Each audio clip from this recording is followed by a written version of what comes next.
नमस्कार मित्रांनो, स्वागत आहे आपलं एका नवीन व्हिडिओवरती। तर मित्रांनो, आपल्या सर्वांचा लाडका कारुंड एक्सप्रेस चिक्याबद्दल एक महत्त्वपूर्ण आणि बैलगाडा प्रेमींसाठी एक थोडीशी वाईट बातमी आहे।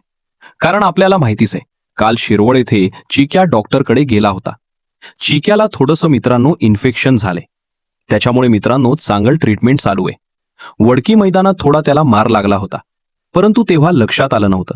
परंतु अटल ड्रायव्हर यांनी 9-12 मैदानात बरोबर ओळखलं होतं की चिक्याला काहीतरी झालाय। नंतर ट्रीटमेंट घेतल्यावरती जवळजवळ 5 ते 10 दिवसाचा आराम चिक्याला सांगितलाय।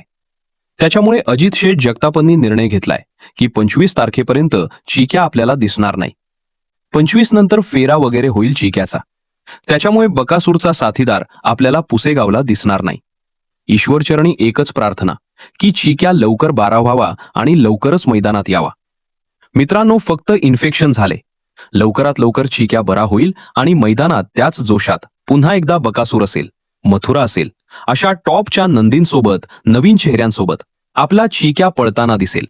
तुफान ॲज स्पीड आहे, परंतु थोडा आजारी आहे, त्याच्यामुळे आराम करावा लागेलच। त्याच्यामुळे या पुसेगाव हिंदकेसरी मैदानात चिक्या आपल्याला बकासूर सोबत पळताना दिसणार नाही।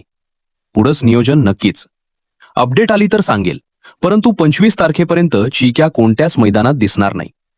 लवकर चिक्या बरा व्हावा हीच प्रार्थना। तसेच मी संध्याकाळपर्यंत बकासूरचा पैरा कोण असू शकतो याची खात्रीशीर अपडेट घेऊन येणार आहे।